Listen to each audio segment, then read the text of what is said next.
बिस्मिल्लाहिर्रहमानिर्रहीम। अस्सलाम वालेकुम नाज़रीन, आप यूट्यूब चैनल देख रहे हैं। मैं इमरान ख़ान हूँ। ईरानी मीडिया ने भी डोनाल्ड ट्रंप के बयान की तरदीद कर दी है और जिसमें दावा किया था कि ईरान अमेरिका को तोहफ़ा दे रहा है और कुछ ऐसे जहाज़ आबनाए हुर्मुज़ में से गुज़र रहे हैं जिनके ऊपर पाकिस्तानी झंडे लगे हुए हैं। इस पे फिर बाद में इसहाक डार ने स्टेटमेंट दिया कि ईरान के साथ पाकिस्तान का कोई मामला हुआ है, जिसके बाद 20 टैंकर्स जो तेल से लदे हुए हैं उनको इजाज़त मिलेगी आबनाए हुर्मुज़ में से गुज़रने की। कुछ गुज़र गए हैं और 2 टैंकर्स रोज़ाना गुज़रेंगे। ग्राउंड के ऊपर इसकी तस्दीक नहीं हो रही। ईरान की जानिब से जब तोहफ़ों की बात उनसे पूछी गई तो उन्होंने कहा जी हमने अमेरिका को कुछ नहीं दिया। जो बड़े बाखबर सहाफ़ती ज़राए हैं ईरान में या जो ईरानी मीडिया है जो ईरान की गवर्नमेंट को रिपोर्ट करता है, उन्होंने कहा है कि ईरान ने ट्रंप को किसी किस्म का कोई तोहफ़ा नहीं दिया और ना ही उनका कोई तोहफ़ा देने का इरादा है। ट्रंप झूठ बोल रहा है जिसके लिए वो जाना चाहता है। ये अब ईरान ने कहा है। अब दूसरा एक जो बड़ा सवाल है वो ये पैदा होता है कि अमेरिका और पाकिस्तान का दावा है कि सिर्फ पाकिस्तानी झंडों वाले टैंकर्स आबनाए हुर्मुज़ में से गुजर रहे हैं और उसकी इजाज़त है, जबकि ईरान का दावा है कि कोई भी ऑयल टैंकर अमेरिका को तोहफ़तन नहीं दिया गया और देने की ज़रूरत भी नहीं है, क्योंकि अमेरिका के पास तो अपना बहुत ऑयल है, वेनेज़ुएला भी उसके पास है, वो यहाँ से वैसे भी 1% ऑयल लेकर जाता है, तो वो इतना उसको चाहिए भी नहीं। अब ये जो टैंकर्स गुजरे फिर ये किसके हैं? अगर ये अमेरिका को नहीं जा रहे और पाकिस्तान को तोहफे में ये बात मिली है या ये सहूलत मिली है, तो फिर स्कूल पाकिस्तान में बंद हैं। हमारे मुल्क में स्मार्ट लॉकडाउन की बातें हो रही हैं। हुकूमत जो है वो ये लॉकडाउन लगाने पे तुली बैठी है। हमारी ही क्रिकेट लीग जो है वो बग़ैर तमाशाइयों के हो रही है। फिर पेट्रोल की कीमतें भी सबसे ज़्यादा हमने बढ़ा दी हैं। तो मेरी समझ से बाहर है कि पूरे खित्ते में ऐसा कुछ नहीं हो रहा किसी मुल्क में जो कुछ पाकिस्तान में हो रहा है। वजह क्या है? वजह समझ नहीं आ रही। अगर आपकी सप्लाई चल रही है तो फिर आपको ये सारा कुछ करने की ज़रूरत नहीं है जो सारा कुछ आप कर रहे हैं। एक्चुअली पाकिस्तान की सप्लाई चल रही है, ये पाकिस्तान ने दावा किया है, और अगर सप्लाई चल रही है तो ये सारा कुछ ना करें। लेकिन करने का मकसद क्या है? ये वो खसारे पूरे करते हैं जो इनको बजट के अंदर है। पाकिस्तान के अंदर कारोबारी ज़िंदगी तकरीबन मुअत्तल है। लोग सरमायाकारी नहीं कर रहे, लोग पैसा लगा नहीं रहे। गुर्बत पाकिस्तान के अंदर लगातार बढ़ती चली जा रही है। अभी नए अदाद-ओ-शुमार आए हैं, अगले वीलॉग में आपके साथ हम इसकी डिटेल शेयर करेंगे। अब मामला ये है कि जितना पाकिस्तान की मईशत को तबाह कर दिया मौजूदा सरकार ने और मिलिट्री एस्टेब्लिशमेंट ने मिलकर अपने फ़ायदे के लिए, अब उसको कवर तो करना है। तो कवर करने के लिए इनके पास एक ही रास्ता बचता है, गैस, पेट्रोल और बिजली की कीमतें महंगी कर दें, अंधाधुंध टैक्सेस लगा दें, तनख्वाहदार तबके के ऊपर उसकी तनख्वाह में से टैक्स काट लें। तो यही उनके पास एक तरीका है जिससे वो 4 पैसे जमा करके अपनी हुकूमत बचाने की कोशिश करते हैं, या पाकिस्तान को डिफ़ॉल्ट से बचाने के लिए सारा बोझ पाकिस्तानी शहरियों पर ही डाल देते हैं। दुनिया में सबसे ज़्यादा जो हमायत है ईरान की, एक सर्वे आया उसके मुताबिक सबसे ज़्यादा जिस मुल्क में ईरान की हमायत है इस लड़ाई के दौरान वो पाकिस्तान है। 82% हमायत पाकिस्तान में है। सऊदी अरब में भी मुखालफत से ज़्यादा हमायत है। इसी तरह जो कीनिया है, तुर्की है, मिस्र है, बाकी ममालिक में भी काफ़ी हमायत मौजूद है ईरान के लोगों की या ईरान की हुकूमत की या ईरान की इस लड़ाई में इसराइल के मुकाबले में। लेकिन पाकिस्तान में ये हमायत दुनिया में सबसे ज़्यादा है, यानी 82% पाकिस्तानी ये समझते हैं कि वो ईरान के साथ खड़े हैं। अच्छा, बाकी बीच में ज़्यादा वो हैं जो इसके ऊपर राय नहीं दे रहे, और बहुत थोड़े से बिल्कुल ना होने के बराबर ऐसे भी हैं जो ये कहते हैं कि जी इसराइल के साथ हैं। तादाद थोड़े बहुत ऐसे भी होते हैं हर जगह पे।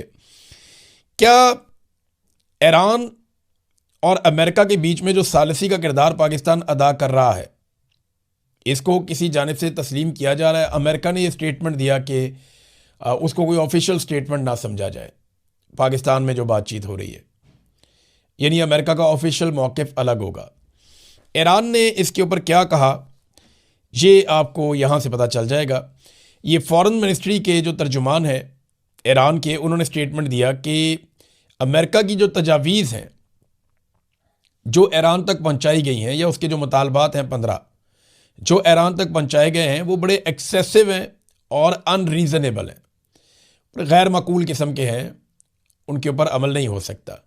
फिर उन्होंने एक और जुमला बोला, Iran is not involved in Pakistan led meetings, कि पाकिस्तान जिन मीटिंग्स का या जिन इजलासों में शिरकत कर रहा है, जो चीज़ें कर रहा है, ईरान उसके अंदर इन्वॉल्व नहीं है। ये ईरानी वजारत ख़ारजा के तर्जुमान ने ये बयान देकर मामला काफ़ी क्लियर कर दिया। वाइट हाउस में एक सवाल किया गया ट्रंप एडमिनिस्ट्रेशन से, तो जो तर्जुमान है उन्होंने उसका जवाब भी दिया। ये पूछा गया कि इतना पैसा अमेरिका लगा रहा है इस लड़ाई के अंदर, ये पैसा कौन रिकवर करेगा, कहाँ से रिकवर होगा, आप किससे मांगेंगे? अरबों से मांगेंगे। तो उन्होंने कहा जी बिल्कुल, ये पैसा अरबों से डोनाल्ड ट्रंप मांगेंगे, ये अखराजात जो जंग के ऊपर हो रहे हैं। देखिए, लड़ाई जो है वो इसराइल की है। ये तो अमेरिका के अंदर भी लोग कहते हैं कि इसराइल की जंग में अमेरिका उतरा हुआ है। लड़ाई इसराइल की है, लड़ इस वक्त अमेरिका रहा है, नुकसान हो रहा है अरब ममालिक का, और जंग का खर्चा भी अरब ही उठाएं। कमाल नहीं हो गया? वैसे ये ज़बरदस्त आइडिया नहीं है कि अरबों का ही नुकसान हो, अरबों की चीज़ें तबाह हों, अरबों का ही कारोबार बंद हो, अरबों के लिए अपना हुर्मत भी बंद हो, अरबों के वहाँ पे जो है वो माली नुकसान हो बहुत बड़े पैमाने पर, और उनके तहफ़्फ़ुज़ के लिए जो उनसे अरबों डॉलर लिए गए हैं वो भी ज़ाया हो जाएं, और एंड में जंग का खर्चा भी अरब चुकाएं। तो ये तो बड़ी नामुनासिब बात है। और लड़ाई का जो बेनिफिशरी है वो इसराइल है, यानी फ़ायदा तो उसी को होगा ना अगर ईरान सरनगू हो जाता है और कंट्रोल में आ जाता है, जैसा कि अब कुछ ये दावे किए जा रहे हैं। मैंने आपको बताया था कि अक़वाम मुत्तहिदा के एक सफ़ीर मोहम्मद सफ़ा ने ये कहते हुए रिज़ाइन किया कि उसके पास ये इन्फॉर्मेशन है, और कुछ दीगर लोग भी ये दावा कर रहे हैं कि उनके पास भी ये मालूमात हैं कि दुनिया बड़ी खौफनाक लड़ाई की तरफ जाने वाली है अगर आने वाले दिनों में जल्द ये जंगबंदी ना हुई तो अगर एटमी हमले वाली बात सोची गई है या किसी जगह पे डिस्कस की गई है जिसके ऊपर अक़वाम मुत्तहिदा के कान खड़े हुए या उनको ये इन्फॉर्मेशन पहुंचाई गई कि आप अपनी तैयारी कर लें कि एटमी धमाके के बाद आपने किस किस्म का रद्दअमल देना और कौन कौन सी चीज़ें कहाँ कहाँ पे मैनेज करनी है, जिस पे उस सफ़ीर ने अक़वाम मुत्तहिदा से रिज़ाइन किया और अपने आप को अलग किया इस सारे मामले से, और इंसानियत के लिए उसने अपील की पूरी दुनिया से कि इस सिलसिले को रोका जाए, इससे बचा जाए। देखिए, अगर ये मामला यहाँ तक चला गया है तो पूरी दुनिया ख़तरे में है। देखिए, अगर एक दफ़ा ये शुरू हो गया ना, तो पहले सिर्फ अमेरिका के पास एटम बम होता था, अब दुनिया के बहुत सारे मुल्कों के पास है। शुमाली कोरिया के पास है, पाकिस्तान के पास है, इंडिया के पास है, फ्रांस के पास है, बरतानिया के पास है, रूस के पास है, चीन के पास है, इसराइल के पास है, अमेरिका के पास है, और ममालिक के पास है। तो अब एटम बम सिर्फ अकेला जो है वो अमेरिका के पास नहीं है। अगर इस मरतबा ऐसा कुछ किया गया तो लड़ाई भड़क तो जाएगी, लेकिन ख़त्म कैसे होगी? अमेरिका के इत्तेहादी जो हैं वो एक एक करके दूर हटते जा रहे हैं, जो मेन इत्तेहादी हमेशा से अमेरिका के साथ रहे। मिसाल के तौर पे पहले अमेरिका ने कहा कि फ़िज़ाई हमलों में हमारे साथ चलो, नेटो ने, इत्तेहादियों ने इनकार कर दिया, वो नहीं आए। फिर अमेरिका ने कहा कि आपने हुर्मुज़ को खुलवाना है, हमारे साथ चलो, हम आपका इंतज़ार कर रहे हैं, आओ उसको खुलवाते हैं, तो इत्तेहादी फिर नहीं आए। और अब अमेरिका ने जब ज़मीनी लड़ाई का फ़ैसला किया, कोई 50,000 से ज़्यादा फ़ौजी उन्होंने खलीजी ममालिक में पहुँचा दिए। ज़्यादातर फ़ौजी जो है वो अड्डों की बजाय मुख्तलिफ अलग अलग जगहों पर रुके हुए हैं, कोई होटलों में ठहरे हुए हैं, कोई प्राइवेट जगहों पर, कोई दफातर में, ताकि, और उनकी नकलो हरकत को खुफिया रखा गया है ताकि ईरान उनके ऊपर अटैक ना करे। तो ये जो इतनी बड़ी तादाद में फ़ौजी पहुँचाए गए हैं खलीजी ममालिक में, तो अब अमेरिका की ख्वाहिश है कोई ज़मीनी कार्रवाई या ऑपरेशन किया जाए। अगर वो इसमें जाते हैं तो फिर उन्हें अपने इत्तेहादियों की याद आएगी। तो बरतानिया ने पहले ही कह दिया, जनाब हम इस लड़ाई का हिस्सा नहीं बनेंगे। तो अमेरिका के इत्तेहादी अमेरिका से नाराज़ हैं। हत्ता कि मैं तकारीर सुनता रहता हूँ यूरोपीय यूनियन के नुमाइंदगान की, जो यूरोपीय ममालिक हैं वो किस तरह तकरीर करते हैं। स्पेन ने, बेल्जियम ने, फ्रांस ने, जर्मनी ने उड़ा के रख दिया अमेरिका के नुक्ता नज़र को। वो मानते ही नहीं कि ये लड़ाई ठीक है और अमेरिका ने ठीक किया। वो शदीद मुखालफत कर रहे हैं अमेरिका की, बल्कि जर्मनी के अंदर तो ये मुतालबा भी हुआ अपोजिशन के प्लेटफॉर्म से कि जनाब अमेरिकन फ़ौजियों को निकालें यहाँ से। स्पेन ने अपने अड्डे देने से साफ इनकार कर दिया, उनके बिल्कुल कोई अड्डा नहीं है, ना फ़िज़ाई हदूद देंगे ना कोई अड्डा देंगे, जाओ यहाँ से। तो अमेरिका के साथ आज तक कभी ऐसा हुआ नहीं था, लेकिन आज सारे ममालिक अमेरिका के सामने आकर खड़े हो गए। आबना हुर्मुज़ को बाईपास करने के लिए ना एक पाइपलाइन है जो फजीरा की तरफ जाती है, इसको फजीरा पाइपलाइन कहते हैं। अब इस पाइपलाइन के ज़रिए से मुतबादिल रास्ता लिया जा रहा था कि आबना हुर्मुज़ को बाईपास करते हैं, पर्दी तरफ से तेल निकालेंगे। इस पाइपलाइन पे 2 जगह हमला हुआ है, ये पाइपलाइन आग की जद में आ गई है। तो अब अगर ये ईरान ने किया है तो ईरान तेल ले जाने के दूसरे रास्ते भी बंद कर रहा है। देखें ना, समंदर से रास्ता बंद करना ज़रा मुश्किल होता है। पाइपलाइन को तबाह करना तो मसला ही कोई नहीं है। जब आपकी पाइपलाइन सैकड़ों किलोमीटर पे जा रही है तो आप कहीं पे भी धमाका कर सकते हैं, मिसाइल या ड्रोन मार सकते हैं। तो पाइपलाइन आप उड़ा दें, उसके बाद सप्लाई बंद हो जाएगी फौरी तौर पे। ऐसा ही होता है। तो अगर ये ईरान ने किया है तो पता चल जाएगा, और अगर किसी और ने किया है, क्योंकि कुवैत के अंदर मैंने आपको बताया था पिछले व्लॉग में, वाटर सैलिनेशन प्लांट के ऊपर हमला हुआ। कुवैत अपना पीने का जो पानी है उसका लगभग 90% वो हासिल करता है समंदर के पानी को साफ करके सैलिनेशन पॉइंट के ज़रिए से। तो उसके ऊपर एक हमला हुआ था, और अब दावा किया जा रहा है कि वो हमला ईरान ने नहीं किया बल्कि इसराइल ने किया है। और ये दावा भी ईरान की जानिब से किया गया कि हमने ऐसा कोई हमला नहीं किया है।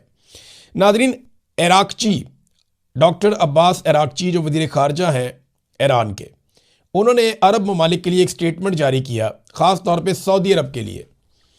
उन्होंने कहा जी कि ईरान बड़ी इज़्ज़त करता है सऊदी अरब की किंगडम की, रियासत सऊदी अरब की बहुत इज़्ज़त करता है ईरान, और उन्हें बिल्कुल अपना भाई समझता है इस कौम को। ये ईरान ने स्टेटमेंट दिया। अब वो ये कह रहे हैं कि हम जो ऑपरेशंस कर रहे हैं, वो जो जारहाना अमल लेकर यहाँ पे दुश्मन आए हैं, हम उनके ऊपर अटैक कर रहे हैं, जो हमारे लिए ज़रूरी है। और ये दुश्मन अरबों के और ईरानियों के मुश्तरका दुश्मन है, और ये हमें कोई सिक्योरिटी फराहम नहीं कर सकते, ये भी उन्होंने कहा। और आप देखिए कि हमने उनके साथ क्या किया और उनकी फ़ज़ाई ताकत का क्या हाल किया। ये कहते हुए उन्होंने ट्वीट के नीचे फ़ोटो भी लगा दिया जो अमरीकी तैयारे तबाह किए हैं ईरान ने यूनाइटेड स्टेट्स एयर फोर्स के सऊदी अरब के अंदर। साथ इराक़ची ने कहा जी देखिए, हम बड़ी इज़्ज़त करते हैं सऊदी अरब की, हमें बहुत प्यार है, हमारे भाई हैं, हम सिर्फ दुश्मनों को मार रहे हैं जो हमारे और अरबों के मुश्तरका दुश्मन हैं, ये हमारी हिफाजत नहीं कर सकते। और साथ ही उन्होंने एंड में ये तस्वीर लगाई और ये कहा कि high time to eject United States forces, कि ये बेहतरीन वक्त है कि यहाँ से अमरीकी अफवाज को निकाल दिया जाए खित्ते में से। ये इराक़ची ने एक मुतालबा किया है और एक पैगाम दिया है। नाज़रीन, ईरानी हैकर्स ने इसराइल के कुछ CCTV कैमरास जो हैं उनको हैक कर लिया था, और हैक करने की जो वजह समझ आ रही है, ये वॉल स्ट्रीट जर्नल ने यह खबर दी है, और इसराइल के अंदर से सोर्सेज के हवाले से उन्होंने ये खबर देते हुए बताया कि ईरान के जो हैकर्स हैं उन्होंने इसराइल के अंदर तबाही के सबूत इकट्ठे करने के लिए वहाँ के कैमरास को हैक किया। क्योंकि इसराइल देखे ना, चीज़ें सामने आने नहीं दे रहा, वो बताते ही नहीं है, कोई रिपोर्ट करता है उसको उठाकर जेल में डाल देते हैं। तो इसराइलियों की पॉलिसी बहुत सख्त है, उन्होंने सेंसरशिप लगाई हुई है कि जंग में होने वाले नुकसानात, लाशें, ज़ख्मी वो बिल्कुल नहीं दिखाने। इससे खौफ फैलता है इसराइल के अंदर। तो अब इसराइल के अंदर नुकसान कैसे दिखाया जाए, तो ईरान ने वहाँ पे अपने हैकर्स के ज़रिए से कैमरों को हैक किया, और ये 50 के करीब सिक्योरिटी कैमरे हैक किए गए, जिनके ज़रिए से वॉल स्ट्रीट जर्नल की खबर के मुताबिक ईरान ने वो फुटेज हासिल की है जिसमें इसराइल में होने वाली तबाही को दिखाया जा सकता है। ब्लूमबर्ग की एक खबर है, ये भी अमेरिकन मीडिया है, और इसकी खबर के मुताबिक ईरान की पार्लियामेंट ने आबनाए हुर्मुज़ पर टैक्स के नफाज का बिल मंजूर कर दिया है। यानी अब कानूनी और आइनी तौर पर ईरान आबनाए हुर्मुज़ से टैक्स इकट्ठा कर सकता है। यानी अब वहाँ से जो बहरी जहाज़ या टैंकर्स गुजरेंगे वो ईरान की शराइत पे गुजरेंगे, और ईरान वहाँ से टैक्स भी इकट्ठा करेगा।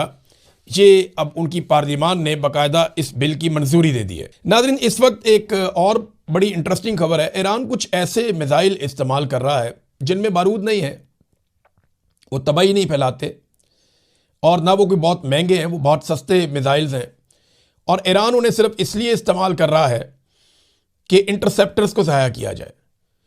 वो अरब ममालिक में इसराइल के अंदर बहुत सारे ऐसे मिसाइल इस्तेमाल करता है जिनके अंदर कोई बड़ी सलाहियत नहीं होती, वो तबाही नहीं फेरते, लेकिन वो डिकॉयस का काम करते हैं। उनका काम है वो हवा में जाते हैं और वो दावत देते हैं इंटरसेप्टर्स को कि आओ आकर हमारे साथ टकराओ। तो बड़े महंगे इंटरसेप्टर्स जिनकी कीमत जो है वो $2 से $4 मिलियन तक है, वो बड़े महंगे इंटरसेप्टर्स हैं, $20 से $40 लाख का एक इंटरसेप्टर है। वो जाते हैं 3-3, 4-4 उड़ के जाकर उन मिसाइलों को निशाना बनाते हैं, और उन मिसाइलों की ना कोई कीमत है ना कोई औकात है, लेकिन वो महंगे तरीन इंटरसेप्टर्स को ज़ाया कर रहे हैं।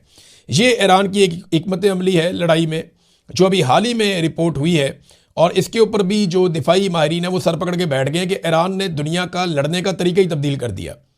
उसने सारी लड़ाई को ड्रोन्स पे और मिज़ाइलों पे शिफ्ट कर दिया। अब पूरी दुनिया को मिज़ाइल, इंटरसेप्टर्स और ड्रोन्स बनाने पड़ेंगे और लड़ाई का जो पूरा का पूरा मैकेनिज़्म है, पूरी की पूरी साइंस है, वो तब्दील हो जाएगी ईरान की, अमेरिका की और इसराइल की इस लड़ाई के बाद। अमेरिका ने जो लड़ाई लड़ी है ये पिछली सदी वाली लड़ाई है।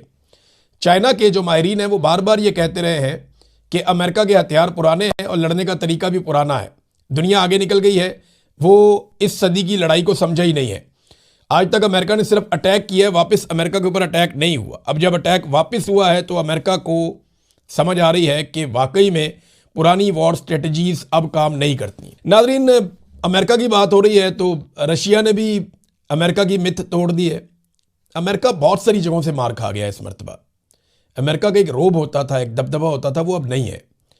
डोनाल्ड ट्रंप ने क्या कहा था कि क्यूबा हमारी झोली में आकर गिरेगा, हम क्यूबा को मजबूर कर देंगे। डोनाल्ड ट्रंप ने यह भी कहा था कि मैं ईरान से फारिग हो जाऊं तो क्यूबा को फतह करूंगा और ये मेरी किस्मत में लिखा है। लेकिन क्यूबा के हालात इतने बुरे हो गए अमेरिकन पाबंदियों के बाद कि उनके अस्पतालों में जनरेटर चलाने के लिए भी फ्यूल मौजूद नहीं था और वहाँ पे बच्चे मर रहे थे।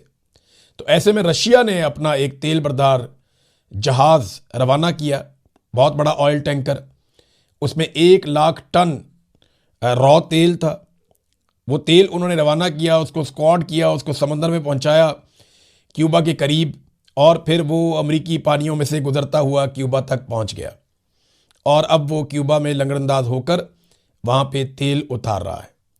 ये अमेरिका की मिथ तोड़ दी। रशिया डंके की चोट के ऊपर वहाँ पे घुसकर और क्यूबा को तेल पहुंचा रहा है इंसानियत के नाते।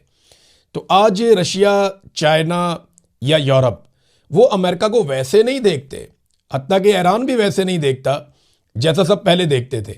और ये इसका क्रेडिट जाता है डोनाल्ड ट्रंप को कि डोनाल्ड ट्रंप ने ईरान पे हमला करके वो गलती कर दी और ख़ास तौर पे उसमें आयतुल्लाह अली खामनाई को शहीद करके वो गलती कर दी कि एक पूरी कौम इनके गले पड़ गई और अब वो गले से उतरती नहीं है, वो छोड़ते ही नहीं है। नाज़रीन, पाकिस्तान के अंदर से एक अफसोसनाक खबर है, मैं चाहता हूँ इस पर ज़रूर मैं बात करूँ। उम्मे रुबाब, ये एक निहत्ती मासूम लड़की, इसके वालिद को, चचा को, दादा को कत्ल किया था वडेरों ने, बहुत ताकतवर लोगों ने। पीपल्स पार्टी के पार्लियामेंटेरियंस भी रहे हैं, वो अच्छे तगड़े लोग हैं वहाँ पे सिंध के। उन्होंने कत्ल किया था ज़ाती अनाद के ऊपर। ये लड़की 8 साल तक मुकदमात लड़ती रही, नंगे पैर अदालतों में आती रही। इस लड़की का इम्तिहान नहीं था, ये इम्तिहान था पाकिस्तान की अदलिया का। एक दिन ये चीफ जस्टिस की गाड़ी के आगे भी आई, साकिब निसार। उन्होंने यकीन दिलाया कि 2 महीने में इंसाफ होगा, नहीं हुआ। फिर यह कहा गया दहशतगर्दी का मुकदमा है, 3 महीने के अंदर हर हाल में इंसाफ होना चाहिए, नहीं हुआ। फिर दहशतगर्दी की अदालत ने कहा दहशतगर्दी तो हुई नहीं, दूसरी अदालत में चला गया मामला। ये निज़ाम इंसाफ का एक इम्तिहान था जिसमें पाकिस्तान का निज़ाम इंसाफ फेल हो गया। ये लड़की मुकदमात लड़ती रही, नंगे पैर अदालतों में आती रही, कभी कहीं एहतजाज करती थी, कभी कहीं बात करती थी। इसने तमाम दरवाजे खटखटाए लेकिन अदालत ने मुल्ज़िमान को बाइज़्ज़त बरी कर दिया। ये इतना नहीं है, बल्कि वो मुल्ज़िमान दंदनाते हुए अपने इलाके में दाखिल हुए और बेशुमार उन्होंने हवाई फायरिंग की। उनके लोगों ने उन्होंने सेलिब्रेट किया और फायरिंग के साथ सेलिब्रेट किया। बिलावल का सिंध ऐसा है, सरदारी का सिंध ऐसा है कि एक मासूम निहत्ती लड़की इंसाफ लेने की कोशिश में दरबदर होगी। आज बेनज़ीर ज़िंदा होती ना तो वो देखती कि कैसे इंसाफ नहीं मिलता। बेनज़ीर के अंदर इंसानियत बाकी थी, ऐसा लगता था। बेनज़ीर भुट्टो जो है वो ख़वातीन के मामलात में काफ़ी हसास थी, लेकिन ये ज़रदारी रिजीम बिल्कुल ऐसा नहीं सोचता। वरना इस तरह दंदनाते हुए, रक्स करते हुए, फूल फेंकते हुए, फायरिंग करते हुए ये मुल्ज़िमान कभी अपने इलाके में वापस दाखिल ना होते। बहरहाल अभी और अदालतें भी पड़ी हैं, देखते हैं अपील के अंदर क्या होता है। अब तक के लिए इतने, अपना ख्याल रखिएगा, अपने इस चैनल का भी। अल्लाह हाफ़िज़।